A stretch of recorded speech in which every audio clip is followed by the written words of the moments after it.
Welcome to Destination Marriage, a podcast about successfully navigating the winding roads of marriage. Whether you're newlyweds, engaged, looking to get married, or have been married for years, we want to share with you how we have navigated those winding roads over the past 19 years in our marriage. Join us on this journey as we talk about real-life experiences in a marriage and what we have learned along the way. We discuss love, travel, fitness, raising kids, friendships, and much more, all from the perspective of our lives together. Happiness, love, grace, passion are some of the things we all strive for in a marriage, and we invite you to take this journey with us. Welcome to Destination Marriage. Welcome to episode 38 of Destination Marriage. I'm Jackie. And I'm Tommy. And we are thrilled to have you join us on this journey today. Yes, we are. So, in today's episode, we are calling it Silent Killers of a Healthy Sex Life. So we were kind of talking about this topic, and we noticed, the much of the advice or the discussions kind of regarding around what hurts a married couple's sex life. A lot of times are really focused on some of the more obvious issues, things like fighting between spouses, time commitments of family with kids, infidelity, maybe some outward physical issues that are occurring between one or both of the spouses and so on. And we thought we would kind of turn that around and kind of focus on some of those things that maybe, are silent, that right. we just, you don't realize that they're having the impact that they're having. Mm-hmm. Yeah. So what makes couples go from hot and heavy to almost or maybe a non-existent sex life? The dip in the consistency of sex can negatively impact a relationship, but it doesn't necessarily mean you're headed for divorce. But we obviously strongly believe it should urge both individuals to look into kind of the deeper meaning behind the lack of the physical connection. Indeed. And so, we thought around kind of what are those silent killers? Indeed. And so I have to say, you jumped on the first idea really quickly. You just blurted it right out. And when you said monotony in daily life as a mood killer. That's a very real thing. I was a little offended. I was like, my goodness, she just jumped right to that one. She just knew. I'm not saying monotony in the bedroom. I'm saying monotony in daily life. I mean, if you think about it, when things are just the same old day in and day out, and it feels like you're on a hamster wheel, it kind of, I don't know. I mean, I just feel like in everything, your energy, your zest, and your libido, I mean, it takes a hit. Well, I mean, I think it's silent in this instance where maybe things don't seem to be, maybe there's nothing outwardly that you can pinpoint is going wrong, like time commitment with the family and kids, like we had mentioned, like that's obvious, and that could just be hectic and chaotic, and you get home and you're tired, and by the end of the night, like nobody wants to do anything, right? Yeah. But yeah, that monotony of maybe things are just fine. There's no fighting. Right. The kids are great. Food's good. Dinner's good. Nothing's, the dog's not peeing on the carpet. Like everything's kind of seemingly going on. But it's like almost like you're eating the same meal every night, and you're sitting down at 6 o'clock. Like routine's great, but when it's monotony, it's almost like when we talked about scheduling sex. To me, it's just like, ugh. I don't know. It's like, for me, it's the spontaneity, and even in the spontaneity of just daily life, things changing up, and I feel like that kind of gives you, I don't know, boosts endorphins. For me, that makes sense to me. There's a connection there, but I do believe that a lot of maybe relationships and couples don't recognize it's the monotony in their daily life that could potentially be killing their sex life. Yeah. It's like a death by 1,000 cuts, death by 1,000 of the same days. Ouch. That sounds painful. Right. But I mean, I get it. But I think that's personality, some of it's personality traits too. Okay. I think for you, that's very, very important, more so than for me, as far as the monotony. And for me wouldn't have the same impact as regards to libido or sex life. Because you really thrive on routine too. Yeah, to a degree, right? And so, but I understand, knowing you how well I know you, like I laugh when I said you brought it up right from but I know that about you. I can sense it about you now. Yeah. Like you don't have to say it. I just kind of feel it. or don't feel it. No, but I understand where you're coming from, and I think that probably impacts a lot of people. Maybe they just don't even realize it. It's a silent killer. There you go. So I know you had mentioned this almost as a challenge, not necessarily as a challenge because we thought it was something that was negatively impacting our sex life, but this is definitely something that I think we both agree this can impact individuals that are maybe addicted to their phone before they go to bed, or TV. Yeah. Especially TV. I feel like people really just get home, eat a meal, and then they lock into whatever their show is, and they forget to let me connect with my spouse. So, I mean, how do you break that habit? You know, it's like it's a silent killer because it's in this sense it's not silent, right? It's more of a unknown. You don't realize that it's doing. It's loud. It's in your face. Your phone's in your face. You're sending emails. You're on Pinterest or Instagram or Facebook, whatever, right? Or you're just watching that show. You got to watch the next episode, and then maybe the spouse is just sitting right next to you, and everything's fine. And then you go by a week or 2 weeks, and I'm like, wow, wait a minute. We've watched a lot of shows. And we've watched a lot of shows, and we haven't really connected. Yeah. That one, there's a lot of science around the TV in the room and TV in bed and social experiments and so on. So I think it should be one of those things you look at and just kind of take an honest kind of assessment of what does your nightly habit look like? Is it hurting your sex life? I mean, maybe you're not doing it, and it's once you've connected with your spouse, you're putting your show on. I mean, that's different. But I think 9 times out of 10, it's post meal, cleaning the kitchen, you lock into your TV show or social media, and you forget to connect with your husband or your wife. Yeah, and it could very well be both parties are watching the same show and like, let's watch our show, and then all of a sudden, and you're asleep on the couch. Right? No, I'm saying like in bed. Where we're like this one would be more of like an in bed. Okay. If it's a silent killer, meaning like both, there's not other issues. It's just you're just watching the show, and then all of a sudden it's morning. Right.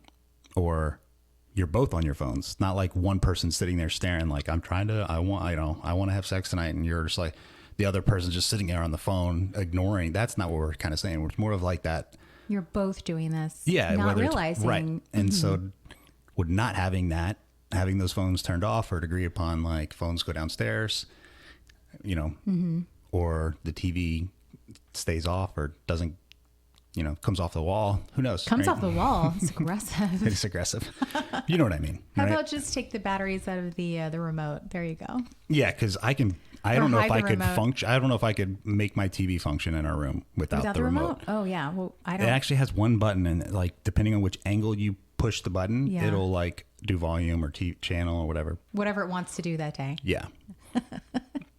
But yeah, no, without the remote. How many times have we looked for that stupid remote and it's like stuck in between the sheet and the blanket and it's like... It's pretty frustrating. It can get frustrating. And then we blame each other. You had it last. No. It does typically end up on your side of the bed though. Whatever.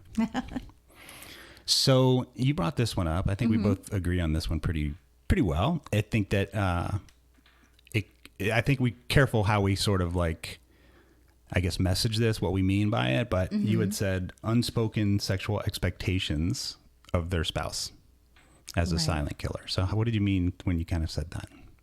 Well, I think a lot of times, I mean, obviously I can't really understand those thoughts and when it comes to like what a husband would think or a man would think, but I'm saying for women, if you're watching certain things, you may not recognize it, but your expectations may be based off of something that doesn't exist. A lot of times I feel like people or women watch movies and shows and you see that sexual connection and your expectation may be based off of that. And even if you do want that or you feel like you're yearning for that or something's lacking, if it's not spoken or communicated to your spouse where you feel like something's lacking, well, obviously it's unfair because your spouse is in the dark. Mm-hmm. But I also think a lot of times that can happen. I'm sure it's vice versa. I'm sure it happens on the husband's side as well. There's an expectation on both ends and it can look different. But a lot of times I think it's unspoken because they're afraid. There's a fear behind maybe offending the other, or they just don't really know how to communicate that. Yeah. Or maybe they've communicated in the past and have been kind of shut down. And so they get spiteful or bitter, but that's kind of unspoken at that point if they just don't bring it up anymore. But it's also sort of, killing the mood in the sense that they're just kind of like, well, they just don't want to. They're being selfish and they don't even care about my feelings. Mm-hmm. But at the same time, like you said, like I'm not a mind reader. Yeah, I mean, I don't know. If there's something very specific, right? Obviously, you don't have to be a mind reader to kind of learn each other's moods and kind of just by body language and and the sneers that you give me and the looks with the one eyebrow. Like, What? I know what that means. You don't have to say anything. I can't even move my eyebrow these days because of the Botox. No, what was that one that you were telling me? It was in Parks and Rec, and it was Leslie and her husband, and he told her he really liked roller skates. Yeah, and then she had to do like an all-night filibuster. Yeah. And he was getting mad because he was going to not get the roller skate birthday, like, sexual fantasy he wanted.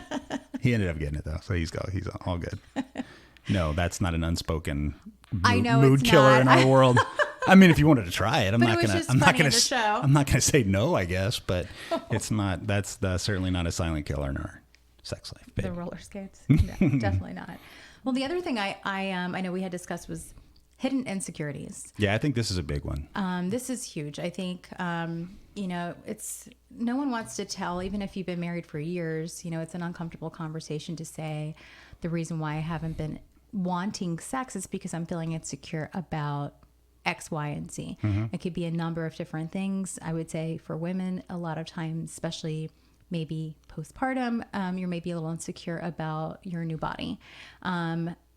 There could be other insecurities for men. I feel like there's a lot of things that kind of come into play with how you feel your confidence in the bedroom. It doesn't only have to be physical, but I think a lot of times it's a hidden insecurity because no one wants to say, hey, I'm feeling really insecure about whatever the insecurity may be. And that's what's keeping me from connecting with you, especially because a lot of times your spouse may say, oh, don't worry about that, and maybe they just kind of brush it off and you feel like they're not really understanding where I'm at, the place that I'm in right now. Mm-hmm.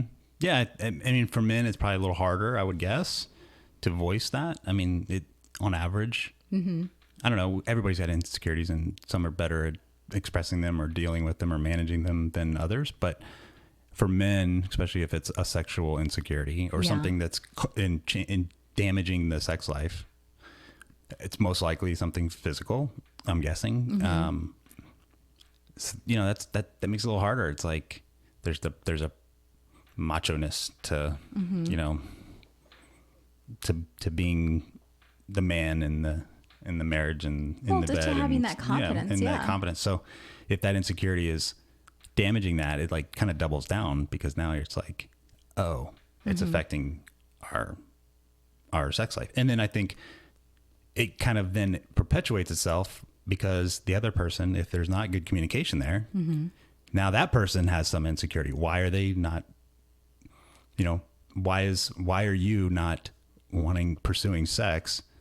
There's some other reason. Now I'm insecure. Is it me? Is it this? In reality, it's like the insecurity is, it's like it's both people are assuming insecurities or assuming others' issues. It's just like this, this snowball. It's good communication and being kind of vulnerable here is really, I think, the key word, and being not using that as a weapon, but just being vulnerable and honest. I think the other fear behind actually sharing your insecurity is also, will my spouse then maybe not feel as attracted to me? Because, obviously, like you said, for a man, it may be harder for them to communicate, hey, I'm feeling insecure about, if it's something physical, or it could be anything else.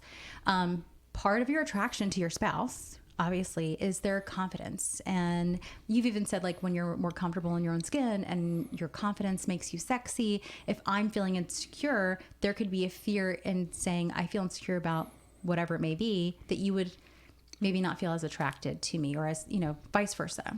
Yeah. And I think that could also go into, it doesn't have to be a physical thing. No, it could be something going wrong with a relationship, a work, a friendship. And it just makes you feel, you're feeling bad and insecure about you as a friend. And that could impact things too. Right. Or, I mean, I'm only speaking for myself as a man, if I was having job issues and I wasn't performing well at my job, like that could seep into my insecurity and as a man, period. Right. And which could seep into the bedroom. So it just could.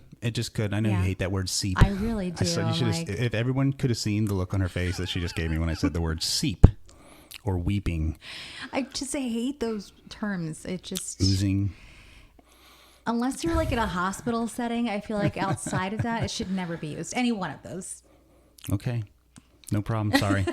Well, listen, let's not let that seep into our, Oh my gosh. our rest of our conversation. Oh my gosh. That word's going to be a silent killer. I'll tell you that. That's not silent though. It's just blatantly out there. It really is. No chance tonight, Tommy. All right. So the next one, I think we're going to label this, or I'm labeling this, the dad bod effect. And before anybody jumps down my throat and says, well, you don't understand, I'm not necessarily talking about like the whole joke around the dad bod thing, right? What I'm meaning by that is a couple things. One, some dad bods, let's be honest, men, are because we just kind of don't care physically. We've gotten lazy with any type of exercise, which often, not always, but often is also a sign of being maybe neglecting other things in your life.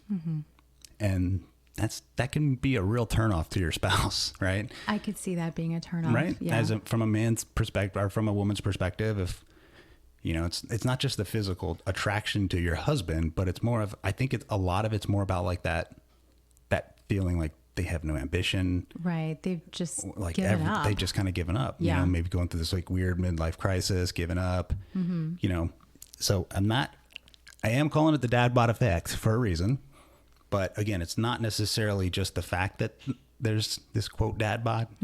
It's more about like if a dad bod exists, but the man is a hard worker, is providing, loves his wife, dotes on his wife, loves his kids, does everything, is ambitious, everything. I don't think the issue is going to be there. Right. I don't think the issue will be around his soft love handles. Right. If he's doing all of the other things. But actually, I read an article recently talking about like dad bods are actually making a comeback. Written by a bunch of 45-year-old men? No, I don't know actually who it was written by, but it was an article saying that women now are kind of into the dad bod. I can't. Sorry, I'm not buying it. Well, I'm obviously, you don't have a dad bod, so I meant to. Not as an actual thing. That's what the article was saying, that they physically think like dad bods are in. That's stupid. I don't know if it was supposed to be comical. I don't know how I'm much sure truth it was, there is to it. It was probably like a Cosmo type magazine where they're like, we need an article this month. Dad bods. Yeah, let's say that. Yeah. But really what you mean behind it is the whole idea, or really just giving up, throwing your hands up in the air. And I think that is a turnoff. I mean, nobody wants. Maybe not even. I think the bigger thing is not realizing that you've given up. Like, it's one thing if you've actively are like, yeah, I just give up. And like that's a whole different issue, I think, right? That's a psychological, that's like you need you need to get and do some self-assessment and possibly have some counseling and figure out what's going on. Yeah. But yeah, that's different. What I mean is like you've given up and it's silently killed your sex life with your wife, and all of a sudden you don't even realize why. Hey, maybe it's time to look in the mirror and be like, gosh, how does my wife see me now over the last year? Have I just physically, emotionally, I'm kind of tying it all together. Like there's a giving up that you don't even realize you've given up, right? Yeah. And then the other component, With is kind of goes along with the dad bod effect, this is my opinion, is really around the whole time frame when the dad bod tends to kind of start kicking in is most likely in that late 30s, early 40s kind of time frame. The kids are getting older. There's a lot of commitments. The jobs may be getting more stressful. And there are real issues that can come along with that, that it could affect your sex life, your testosterone levels, your other hormone levels, your potentially high blood pressure, cholesterol, all these things could have actual effects on your ability to have a good sex life, which then turns into an insecurity. Yeah. Right? So I'm calling it the dad bod effect, but it's kind of, there's the emotional kind of what you've maybe given up. And then there's really the things that you should probably take a look at and say, wow, what has happened? And maybe the wife's noticed, but is kind of scared to say something. It's kind of an embarrassing thing to talk about. And it's also an embarrassing thing to, just be honest with yourself as a man and be like, wow, I lost a step.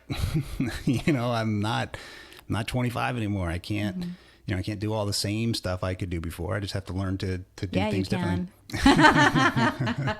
Well, like we were talking about today at the gym, it's like, yeah, I can get there, but it takes me a lot longer to warm up, and then like it's gonna hurt more later. That's the truth. That's the truth. Right? It's man. Anyways, so that's the dad bod effect. Nah, don't just come yelling at me. Well, I love my husband's dad bod. Great. It's not about just whether you love the belly or not. It's about I think the confidence and the effort, and then have you given up? Be honest with that, or physically, right? Where are you at? And be honest with it. Go see the doctor. And there's plenty of doctors out there right now that are really focused on that men's health type of, you know, that middle-aged hormonal men's health type of practice is right. There's very so popular, many resources right? now. There's a lot of resources. There really are. Well, the other thing we had talked about, and I think this is huge. This can look different for everybody, but it's the emotional connection, and that if that's lacking, that will absolutely be there will be a snowball effect or a domino effect to that, especially for women. You need that emotional connection as a woman for the other things, you know, especially when you have been married for a long time. You need to remember to reconnect with your spouse, still have that connection. It's easy to do that in the beginning, like I said, when things are hot and heavy. So get back to try to figure out like what we were doing before to keep that spark alive. It could just be having conversations. That's the only thing you could do? Because what you were doing before was when your life was different, right? So your life was different, but think about the things that make you feel close now. So I'm saying if it was easy before, so maybe now it will look a little bit different, but that need to have the emotional connection is still there. So it doesn't need to go away. You still need to put an effort into making that connection happen before the physical can happen. And of course, there are times where you can go straight to the physical, but I'm saying a lot of it has to also do with the emotional connection. There are times where we get so busy that, you know, sometimes we can feel like we're just like two ships passing, you know, because we're so incredibly busy with work and other things. And sometimes we feel like, oh, we need to connect again and have that emotional connection because we feel like, oh my gosh, what's happening? Right. So I'm not going to let you get off that easy with explaining what you mean, because here's why I asked that. Yeah. I think a lot of people, but that's great. That's great advice. And it's great, relevant to, you know, probably most couples, right? Especially couples that are, like you said, are just crazy busy with all this different stuff. What I think I would like to kind of really get understand what you mean is, well, how, you know, if we said that to people, they're like, yeah, of course. Yeah. You need the emotional connection. But if it's a silent killer, how do you recognize that it is lacking when both you don't realize that it's causing an issue in your sex life? Right. How do you recognize it? Yeah. Like if you're that connected and you feel when you're not, that's easy, right? You just feel it. We feel it. Right. But what about when it's just not there, and it's like both the couple doesn't realize it's not there? How do you recognize that it's causing an issue or that it's not there? Well, I think, like you said, it's easy for us. We recognize it pretty quickly. I don't think everyone. I'm not saying we're perfect at it. We are sensitive to it. We're sensitive to it, right? I may not react the best way sometimes to that. You may not, but like we both recognize it. Yeah. Right. So we're still working on our coming back together without being accusatory and just more being like, hey, this is a problem right now. Well, I mean, you can, the easiest thing to do is to go play the blame game. That doesn't help. Versus like, we're both realize like we're off. Okay. So how about if folks haven't kind of gotten that far? If they haven't gotten that far? Yeah. Like in their marriage, you know, with kind of really knowing each other. Right. Well, I mean, if they're not sensitive to it like we are, but we've been married for a while. And again, I don't think this is something that maybe we were sensitive to in the beginning. That's why I'm saying when you're newly married. We weren't sensitive to this. We weren't. And so that's why I'm saying it can be a silent killer if they're not sensitive to it. So a lot of times you need to take a step back and really ask the right question. If we're not having sex, okay, if the couple is not having that sex and that intimacy in the bedroom, that's why we need to look at these silent killers. But a lot of times, especially if they're very busy and there's other things going on, it's probably the emotional connection that's lacking, because you can't, obviously, if you're not spending time together, other things are going around just all around you, whether it's different commitments outside of the home, you name it, other stressors, then the emotional connection is probably going to dissipate, or maybe it's just kind of fallen off the radar for some reason. It's going to take one, initially to recognize it, to bring it to the attention to the other. And I think that if you're communicating that to your spouse and saying, look, I really need to reconnect with you. And even if that's just, let's just sit and just talk and just reconnect and have a conversation, and then it can lead to other things. But going immediately into the physical and expecting it to be hot and heavy with the emotional connection lacking, I think probably both individuals may feel still at the end of the day like things are lacking or something's missing. I think the emotional connection needs to be there in order for the sex drive and the intimacy to be exactly where it needs to be. So both people are, their needs are met. Good answer. Well, I think you brought up a good point though. Like, and I was kind of hinting at it. I think you explained it. Like, we didn't have that at the beginning or earlier in our marriage, where we both sensed it, but we didn't know how to like express it. When we sense it, we kind of know it, and we can look. It's almost like we can give each other the look. You know what I mean? Like, we know the look, or we verbally talk about it. But I think in the past, there were times where you would come at me with a certain accusation about me not meeting your needs, and I would come to you with an accusation about me not meeting your needs, when the reality is we weren't meeting each other's needs at that moment. Right. And so it's easy to blame the other because you're looking at it from your perspective. I'm looking at it from my perspective. And it's just easier to do that. Yeah. Than it is to just, it's almost, without getting too sappy, but it's kind of like, think of it as, it doesn't matter what happens. Like, we're in this together. It's our covenant marriage. So can we just put all that crap aside and just realize that we need to meet each other's needs? Yeah.